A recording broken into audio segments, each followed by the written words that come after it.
right now sa farm po ni Chang Po-won. So we're visiting her again for the, I think, third or fourth time. Third time. So we're here to explain what she's been doing and ano yung advantages of the way she's farming dito ng papaya.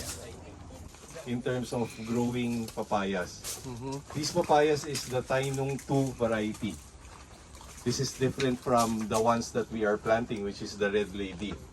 If you could see yung Tainong 2, almost all, or not all, lahat ng kanyang tanim ay pahaba. As I explained, yung mga pahaba po, these are the hermaphrodites.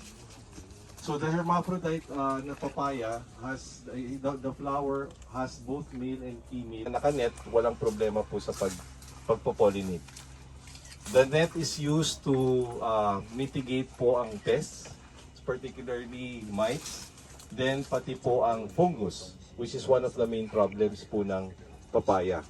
Ang system po nila, if you could see, even the soil that they're using, pansinin nyo po, bato. Panambak, sir. This is chicken manure. This is, opo, ganyan po ang kanilang fertilizer. No, when the owner acquired the property, actually it's a construction dump site, construction waste dump site. So nakuha niyang mura, but he was able to plant, you know, for ilang taon na? More than 10, no? Yeah, more than 10 years. Ang papaya po, as it grows, at the early stage, inaano po nilang i-bend. But at the first or 1.5 years, that's the time po na extreme bending na po ang ginagawa. Hanap po tayong puno. So, one reason is para po hindi umabot sa taas. But the better reason is kapag sinistress po natin ang halaman, it is induced to flower more and to bear more fruit. 2 years pag ginano mo. 2 years. Opo. There are two schools of thought dito po sa pagpa-farm sa Taiwan ng pagbibend. One is bending and one is pagpuputol. Kakat mismo tapos may magsusuwi. May nadaanan tayo doon kanina na nakaputol. Yun po yung isang other school of thought. Ang ano lang nun, mas matagal pong magpatubo ng bagong mother stem para ma-mitigate po ang pest. If you could see how healthy the leaves are. Ito po yung testament po ng use ng net house. When the first time we went here, when we explained to them that we are not, sinabi ko na I was a papaya farmer, ang tanong nila sa akin kagad, anong klaseng net house meron ka? Nung sinabi kong wala, para silang nasuka. Parang how could you? Kasi the way they did it nga daw, if it's done in an open field, 2 years nyo lang po mapapakinabangan ng papaya. Now here, this is 6 years old. Yung huli po naming nakita when we last came back here was 7 years old, was still productive, pero pinutol niya. Sabi ko, ba't mo na pinutol? Sabi niya, it's not as productive anymore, pero marami pa rin bunga. This is Miss Chang. She is actually the sister-in-law of our friend, another Chang. Okay, I just asked her how much area are they covering? Guess. 10 hectares. 6 hectares only. And how many ladies? Only 2. And 2 part-timer. That's how they do it. Only 6 hectares. They have 2 permanent lady, which is Miss Chang and the other Chang. And during busy season, they employ 2 old ladies as part-timer. So 4 of them handling 6 hectares of papaya plantation. Really? How many papayas are here per hectare? 你是每一家大概可以生产多少吨的，或者每个礼拜可以产多少量？一个礼拜大概一两千斤哦，1-2千斤是2吨，就是在6甲地里面了。就是它这样子，像我这样子4张网子。 4张网子是等于多少面积？这个我可能要问一下。 Okay. From what we know last time, on a 2 net house, which is about less than 5,000 square meter, she's saying that every week they harvest about 2 tons of papaya. Ilang papaya ang nakatanim?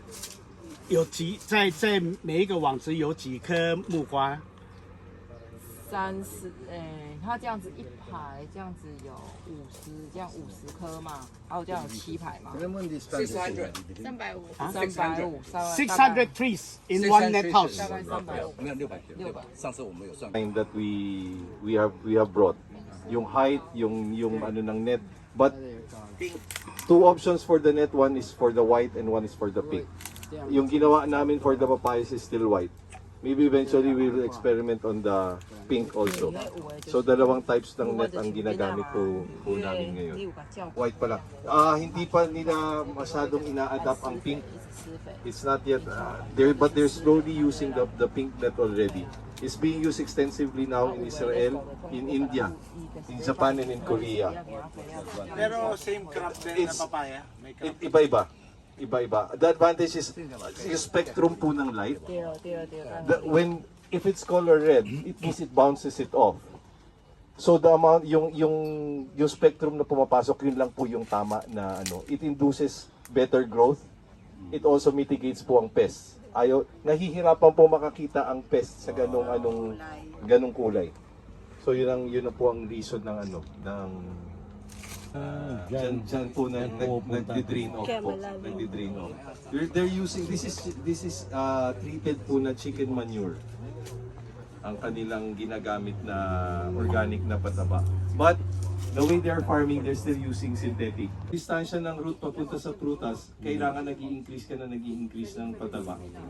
So they say when it reaches the second year, when it's too long and heavy, the amount of fertilizer versus the fruit that comes out, hindi na nagbabalance out. Hindi na siya nagbabalance out. The family here in Taiwan now is getting smaller and smaller. So the buyer, they actually preferred a smaller variety of papaya. Okay, so the Tailong number 2 is actually smaller in size. Yeah, but I'm asking the taste kasi natikman ko. That's the next thing. Tastes better than Red Lady and sweeter. Sweeter. Okay, so Mas Tailong number 2 buttery is yung like that. taste niya, sir. Mas fragrant po ang kanyang ano. But we haven't seen Tainong to grown in the Philippines yet.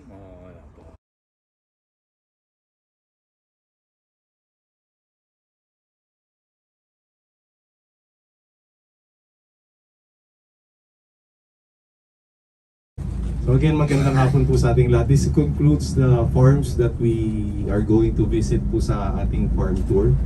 So in behalf po sa Blue Agri, we are really thankful that you were able to join us. But again, this is not the end of it. Kami po mangungulit sa inyo na let's do what they're doing here.